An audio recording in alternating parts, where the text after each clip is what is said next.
بسم اللہ الرحمن الرحیم۔ شروع اللہ کے نام سے جو بڑا مہربان نہایت رحم کرنے والا ہے۔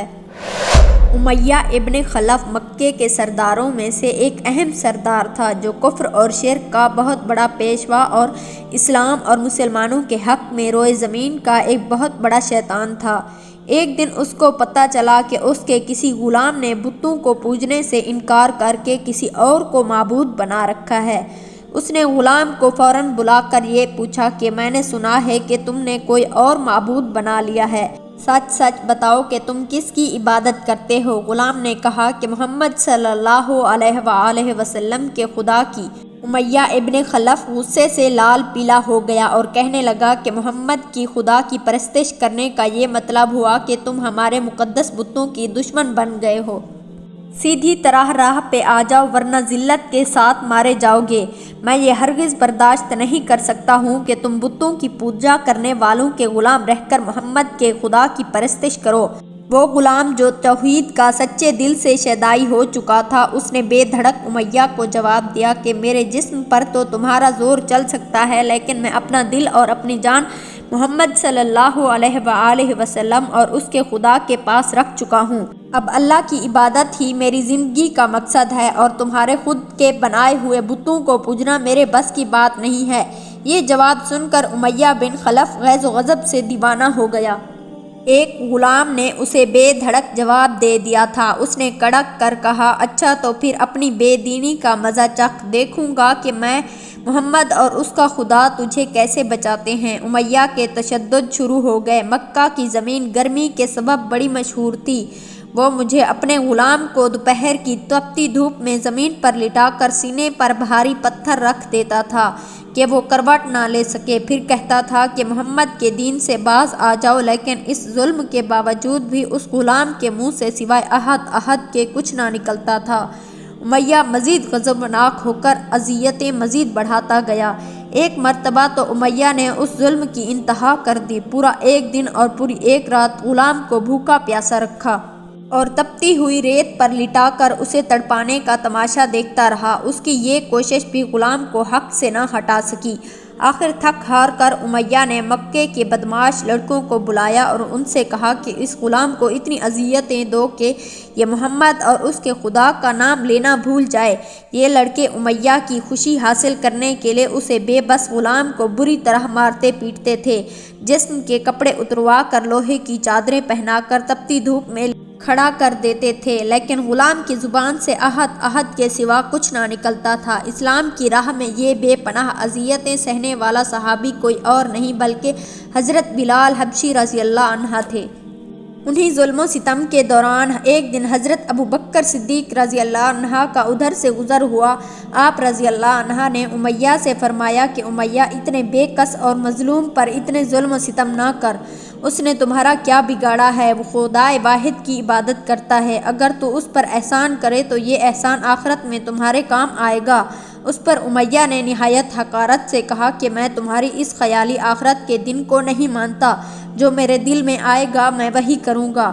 صدیق اکبر اس جواب پر کافی افسردہ ہوئے، لیکن پھر بھی آپ رضی اللہ عنہ نے اسے سمجھایا کہ اس مظلوم پر ظلم و ستم کے پہاڑ توڑنا بند کر دو۔ تیری شایان شان نہیں ہے؟ جس پر امیہ نے تنگ آ کر کہا کہ اگر تم اس کے لیے اتنا ہی ہمدرد ہو رہے ہو تو اسے خرید کیوں نہیں لیتے؟ حضرت ابوبکر صدیق جھٹ تیار ہو گئے اور فرمایا کہ بولو، کیا دام لوگے؟ امیہ نے کہا کہ تمہارے پاس ایک غلام ہے جس کا نام فساد رومی ہے، وہ مجھے دے دو، اس کو لے جاؤ۔ حضرت ابوبکر رضی اللہ عنہ فوراً ہی راضی ہو گئے، جبکہ امیہ کا خیال تھا کہ ایک نہایت ہی کارآمد غلام ہے جس کی قیمت زیادہ ہے اور حضرت ابوبکر صدیق رضی اللہ عنہ اسے دینے سے انکار کر دیں گے، مگر آپ فوراً راضی ہو گئے۔ تو امیہ کو سخت مایوسی ہوئی، تو اس نے ساتھ ہی ساتھ 40 اوبیہ چاندی کی فرمائش کی۔ اسے بھی حضرت ابوبکر عنہ نے بخوشی ادا کر دیا۔ حضرت بلال حبشی رضی اللہ عنہ کو ساتھ لے کر دربار رسالت میں حاضر ہوئے اور سارا ماجرا کہہ کر سنایا۔ آپ صلوٰت والسلام نہایت ہی خوش ہوئے اور فرمایا کہ ابوبکر، اس کار خیر میں مجھے بھی شریک کر لو۔ صدیق اکبر رضی اللہ عنہ نے فرمایا، یا رسول اللہ، میں اسے خدا کی راہ میں آزاد کر چکا ہوں۔ یہ سن کر زبان رسالت سے صدیق اکبر رضی اللہ عنہ کے لیے کلمہ رحمت جاری ہو گئے۔ حضرت بلال رضی اللہ عنہ نے اس غلامی میں 28 سال گزار دیے، لیکن آپ چونکہ نہایت ہی نیک اور پاکیزہ طبیعت کے تھے، لہٰذا جب حضور صلی اللہ علیہ وآلہ وسلم نے دعوت توحید دی تو آپ نے فوراً اسے قبول کر لیا اور یوں آپ سابق اول اولیاء کے مقدس جماعت میں شامل ہو گئے۔ رہائی پانے کے بعد آپ صلی اللہ علیہ وآلہ وسلم کی خدمت میں حاضر ہوئے اور دل و جان سے نبی کریم صلی اللہ علیہ وآلہ وسلم کی خدمت بجا لاتے۔ آپ صلی اللہ علیہ وآلہ وسلم حضرت بلال کو کسی بھی چیز کا حکم دیتے تو آپ اپنی جان بھی لڑا دیتے تھے۔ غزوہ بدر سے لے کر غزوہ تبوک میں تمام غزوات میں شامل رہے، لیکن حضرت بلال کی اسلام کے لیے سب سے بڑی خدمت اور ان کے لیے سب سے بڑی سعادت اسلام کا سب سے پہلا مؤذن ہونا ہے۔ ہجرت کے بعد جب مسجد نبوی صلی اللہ علیہ وآلہ وسلم تعمیر ہوئی تو آپ صلی اللہ علیہ وآلہ وسلم نے آپ کو اذان دینے کا ذمہ سونپا۔ آپ کی آواز نہایت ہی دل نشیں تھی اور اس میں ایک ایسی تاثیر تھی کہ اذان کی آواز سن کر لوگ سب کام چھوڑ چھاڑ کر مسجد کی طرف دوڑتے آتے تھے۔ 8 ہجری میں جب مکہ فتح ہوا تو کعبہ کو بتوں سے پاک کرنے کے بعد آپ صلی اللہ علیہ وآلہ وسلم نے حضرت بلال سے فرمایا کہ اے بلال، کعبہ کی چھت پر کھڑے ہو کر اذان دو۔ اور یہ مبارک سلسلہ حضور صلی اللہ علیہ وآلہ وسلم کی حیات مبارکہ تک اسی محبت اور عقیدت کے ساتھ جاری رہا۔ لیکن 11 ہجری میں جب آپ صلی اللہ علیہ وآلہ وسلم نے سفر آخرت اختیار کر لیا تو اس عاشق رسول صلی اللہ علیہ وآلہ وسلم پر غم کا پہاڑ ٹوٹ پڑا اور مدینہ میں رہنا آپ کے لیے دشوار ہو گیا۔ آپ کو ہر وقت پیارے نبی کریم صلی اللہ علیہ وآلہ وسلم کی یاد ستاتی رہتی۔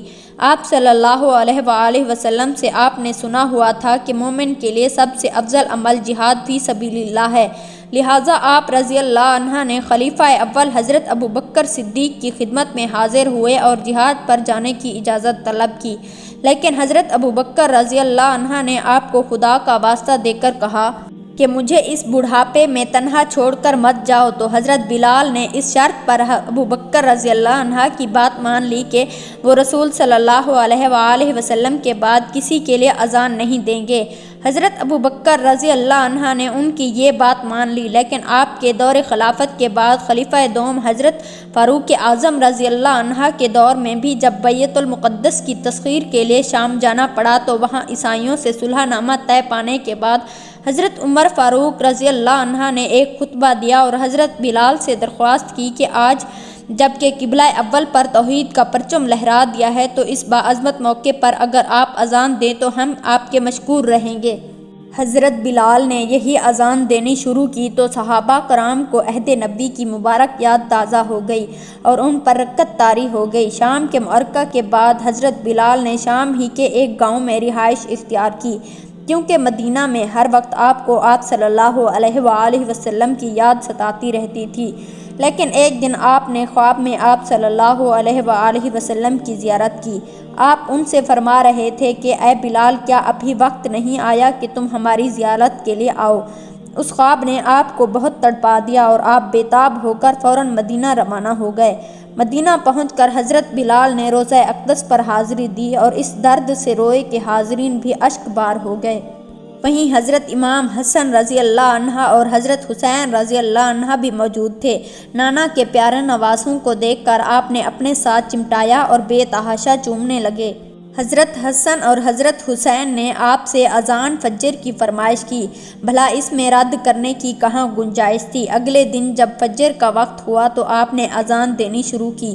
لوگوں کی اہل رسالت کی یاد تازہ ہو گئی اور لوگ اس طرح روتے ہوئے مسجد کی جانب چلنے لگے جیسے کہ وہ نبی کریم صلی اللہ علیہ وآلہ وسلم کا دور واپس آ گیا ہو۔ ایسا دردناک منظر اس کے علاوہ کبھی دیکھنے میں نہیں آیا۔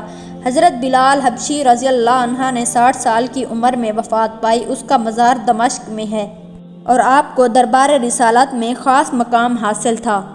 ناظرین محترم، امید کرتے ہیں کہ یہ ویڈیو آپ کو پسند آئی ہوگی۔ مزید اس طرح کی اسلامک ویڈیو دیکھنے کے لیے ہمارے چینل کو سبسکرائب کریں۔ جلد ہی حاضر ہوں گے ایک نئی ویڈیو کے ساتھ، تب تک کے لیے اپنا خیال رکھیے گا۔ اللہ حافظ۔